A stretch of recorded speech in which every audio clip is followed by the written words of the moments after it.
Good morning students, my self Savita Pandya. और आज हम स्टार्ट करने जा रहे हैं फिजिक्स में, 12th क्लास की फिजिक्स में। हमारा जो कल का टॉपिक था गतिमान, आवेश और चुंबकत्व, उसी के आगे हम पढ़ने जा रहे हैं आज साइक्लोट्रॉन। साइक्लोट्रॉन किस काम में आता है? साइक्लोट्रॉन को सबसे पहले किसने बनाया? लॉरेंस और लिंग्विस्टिक ने इसको बनाया था। और ये काम आता है किसी भी आवेशित कण को त्वरित करने के लिए। इसका मतलब ये हुआ कि जो आवेशित कण है उसकी गति बढ़ाने के लिए, उसकी वेलोसिटी इंक्रीज करने के लिए। त्वरित करना मतलब उसकी गति बढ़ाना। और कण कैसा होना चाहिए? आवेशित कण होना चाहिए। अब हमने कल देखा था कि जब मैग्नेटिक फील्ड जब अप्लाई किया जाता है किसी भी गतिमान आवेश पर, कोई आवेश चल रहा है उस पर हमने एक प्रबल चुंबकीय क्षेत्र लगा दिया है, तो वो उस वेग से अधिक वेग से गति करता जाएगा और उसका पथ कैसा होगा, उसका पाथ कैसा होगा? सर्क्यूलर होगा। तो जैसे अगर कोई कण है उससे हमने एक डी शेप की, एक इसका जो होता है डी शेप की दो डीज ली जाती है, इनको डीज कहते हैं, और एक दूसरे के पैरेलल इन डीज को रख दिया जाता है और इस डीज को कनेक्ट कर दिया जाता है एक प्रत्यावर्ती धारा स्रोत से, एसी करंट स्रोत से इसको हम जोड़ देते हैं और इसके मध्य में रख दिया जाता है हमारा जो आवेश है जिसे आवेशित करना है। साथ ही इस आवेश को आवेशित करने के लिए हमें चाहिए होता है प्रबल चुंबकीय क्षेत्र। तो जब चुंबकीय क्षेत्र रखा जाता है तो ये आवेशित कण क्या होगा? अपनी गति से चुंबकीय क्षेत्र के कारण, चुंबकीय क्षेत्र तथा आवेश के वेग के मध्य जो एंगल होना चाहिए वो कितने डिग्री का होना चाहिए? 90 डिग्री का होना चाहिए। इसलिए हम व्यवस्था इस प्रकार से बना देते हैं कि जो एंगल जो है वो 90 डिग्री के बन जाता है इन दोनों के बीच में। अब क्या होता है कि आपने इसको रख दिया और उसके बाद में यहाँ का लगा दिया एक विद्युत क्षेत्र लगा दिया, परिवर्ती विद्युत क्षेत्र। जब आवेश कण गति करता, आवेश कण जो है वो इसके अंदर गति करेगा और त्वरित हो जाएगा। इस पूरी व्यवस्था को एक चैम्बर के अंदर रख दिया जाता है। अब क्या किया जाता है कि जो आवेशित कण है इन डी के मध्य जब रख दिया जाता है तो प्रबल चुंबकीय क्षेत्र के कारण वो गति करता जाता है और वो क्या करता है, आधा जो भाग है उसका वो जैसे ये D1 और ये D2 है, दो डीज के मध्य ये गति करा, तो आधा भाग जैसे होगा वो इसके अंदर जैसे ही गति करेगा और जब इस डी के बाहर आएगा तो अब काम करेगा प्रत्यावर्ती धारा, है ना। ये विद्युत क्षेत्र इस पर आरोपित होगा और इसके साथ वो वापस इस डी में से निकल के फिर इस डी में पहुंच जाएगा। इस डी में फिर से उस पर चुंबकीय क्षेत्र लगेगा और वो और थोड़े से, मतलब उस वृत्त की धीरे धीरे इसके त्वरित होते होते वृत्त की त्रिज्या में परिवर्तन आएगा और वृत्त की त्रिज्या धीरे धीरे बढ़ती जाएगी। तो जब वो यहाँ से शुरू करता जाता है तो देखो ये वृत्त धीरे धीरे धीरे धीरे ये सर्कुलर जो है वो बाहर बड़ा होता जाएगा और फाइनली वो जब बाहर निकलेगा तो उसे हम जिस टारगेट में हमें उस त्वरित आवेश चाहिए होता है उसमें हम उसे इकट्ठा कर लेते हैं। तो इसका मतलब ये हुआ कि जब इस प्रबल चुंबकीय क्षेत्र के कारण जो कण है उसकी गति में त्वरण उत्पन्न हो गया और त्वरित हो गया। अब त्वरित हो गया तो उसकी ऊर्जा कितनी होगी और उसका वेग कितना होगा? वेग के लिए कल हमने एक फॉर्मूला डिराइव किया था कि जो QVB जो फोर्स होता है चुंबकीय क्षेत्र पर आवेश पर लगने वाला बल, वो क्या प्रदान कर रहा है? वृत्ताकार पथ में गति करने के लिए अभिकेंद्रीय बल प्रदान कर रहा है और उसकी वैल्यू होती है mv²/r। तो अगर हम इससे v की वैल्यू भी कैलकुलेट करना चाहें तो v = आ जाएगा QB/m। तो ये वैल्यू हो गई वेलोसिटी की, जिस वेलोसिटी से आवेशित कण गति कर रहा है। अब जब आवेशित कण गति कर रहा है तो उसका क्या होगा? आवर्तकाल होगा। तो वो भी हमने कैलकुलेट किया था और उस आवर्तकाल की वैल्यू क्या थी? 2πm/QB। अच्छा, जो आवेशित कण है उसकी ऊर्जा अब कितनी बढ़ जाएगी? वेग बढ़ गया और आवर्तकाल भी बढ़ गया, तो इसकी एनर्जी E = हम निकाल लेते हैं, वो हो जाएगा E = ½ mv² = ½ mQBr। तो Q²B²R²/m²। तो m से m कैंसिल हो जाएगा और वैल्यू आ जाएगी energy in the D is ½ Q²B²R²/m। इसका मतलब ये हुआ कि जो एनर्जी है वो वेलोसिटी पर डिपेंड नहीं कर रही है। तो ये हुआ हमारा साइक्लोट्रॉन।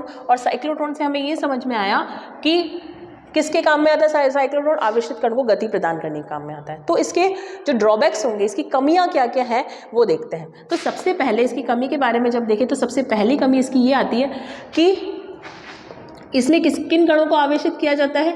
त्वरित किया जाता है जो आवेशित हो। इसका मतलब जो अनावेशित कण होगा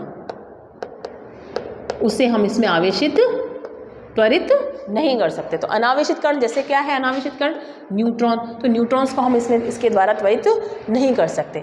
एक दूसरी चीज़ ये कि इसमें इलेक्ट्रॉनों को भी त्वरित नहीं किया जा सकता कि जब इलेक्ट्रॉनों को जब त्वरित किया जाएगा तो जब वो डी से बाहर निकलेगा और उसमें मैग्नेटिक फील्ड लगेगा, मैग्नेटिक फील्ड के साथ साथ इलेक्ट्रिक फील्ड लगेगा, तो उसके कारण क्या होगा? जो इलेक्ट्रॉन जो होगा उसका वेग प्रकाश के वेग से भी ज़्यादा हो जाता है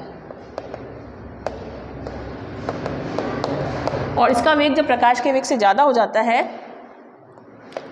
अधिक हो जाता है, तो उस स्थिति में हम इसे त्वरित नहीं कर सकें, क्योंकि m = m0 √1 - v²/c²। आपेक्षिक द्रव्यमान से ये फॉर्मूला है और इसका वेग क्या होता है, प्रकाश के वेग से अधिक हो जाता है, इसलिए हम इलेक्ट्रॉन्स को भी इसमें त्वरित नहीं कर सकते। ठीक है, तो इसके दो ड्रॉबैक्स हो गए कि अनावेशित कणों को भी त्वरित नहीं कर सकते, इलेक्ट्रॉन को भी नहीं कर सकते, और जो बहुत ही भारी कण होते हैं, भारी आवेश जो होते हैं, उनको भी हम इसमें त्वरित नहीं कर सकते। ठीक है, इसी के साथ साथ इसको यूज़ किस में किया जा सकता है कि जैसे इलेक्ट्रॉन्स है उसको हम त्वरित कर रहे हैं, तो सबसे पहले हम उसका यूज़ किस में करेंगे कि अगर हमें किसी नाभिक की संरचना देखनी हो कि उसकी नाभिक की संरचना किस तरीके से है, तो हम इलेक्ट्रॉन को त्वरित करके और उसमें जिस भी नाभिक को हमें संरचना ज्ञात करनी है उसमें प्रॉब करवा देते हैं, है ना, उस आवेश को, और उसकी संरचना भी ज्ञात की जा सकती है। ठीक है, तो ये हुआ किसके बारे में, साइक्लोट्रॉन के बारे में। अब बात करते हैं बायो सावर्ट के नियम के लिए। बायो सावर्ट का नियम ये कहता है कि अगर कोई धारावाही चालक है, जैसे ये कोई तार है या कुछ भी है ना, इसकी लंबाई L है और ये धारावाही चालक है, तो इसमें उत्पन्न चुंबकीय क्षेत्र का मान कितना होगा। तो अगर ये धारावाही चालक है और ये किसी कोण थीटा पर r दूरी पर हमें चुंबकीय क्षेत्र का मान निकालना है, कितना होगा, तो बायो सावर्ट के नियम के अनुसार जो अल्पांश हमने लिया है, जैसे ये अल्पांश लिया है डेल L, इस डेल L के लिए चुंबकीय क्षेत्र का मान किस पर निर्भर करेगा, सबसे पहले निर्भर करेगा प्रवाहित धारा, प्रवाहित धारा के अनुक्रमानुपाती होता है, मतलब प्रोपोर्शनल होता है कि कितनी धारा प्रवाहित हो रही है, तो dB is proportional to I। Second चीज़ आती है कि जो चुंबकीय क्षेत्र है dB वो किसके प्रोपोर्शनल होता है, इस अल्पांश के लंबाई के भी प्रोपोर्शनल होता है, तो अल्पांश की लंबाई के अनुक्रमानुपाती होता है।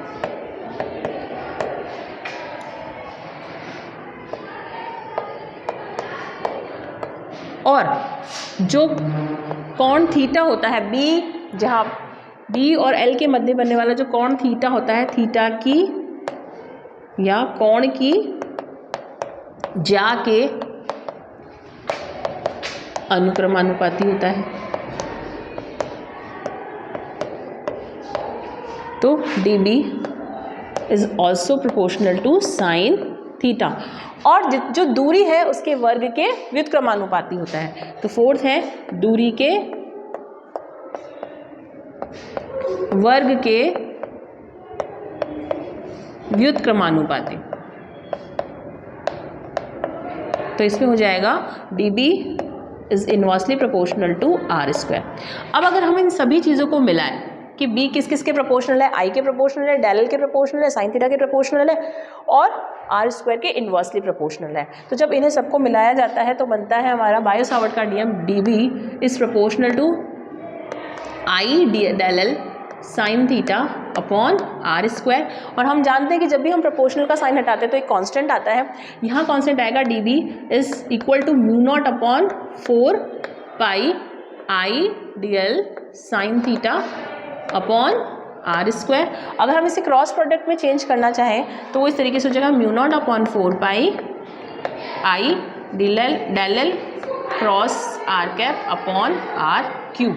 तो ये हो जाएगा इसका सदिश निरूपण चुंबकीय क्षेत्र का। यहाँ μ0 क्या है, ये चुंबकीय क्षेत्र की पारगम्यता है ना, और μ0 की वैल्यू होती है 4 pi into 10⁻⁻7 weber per metre square. तो ये हुआ बायो सावर्ट का नियम। इससे पता चलता है कि धारावाही चालक में उत्पन्न चुंबकीय क्षेत्र का मान कितना होगा और वो किस किस के प्रोपोर्शनल होगा, और ये फाइनली उसका सदिश निरूपण है और ये इसका एक्सप्रेशन है। ठीक है।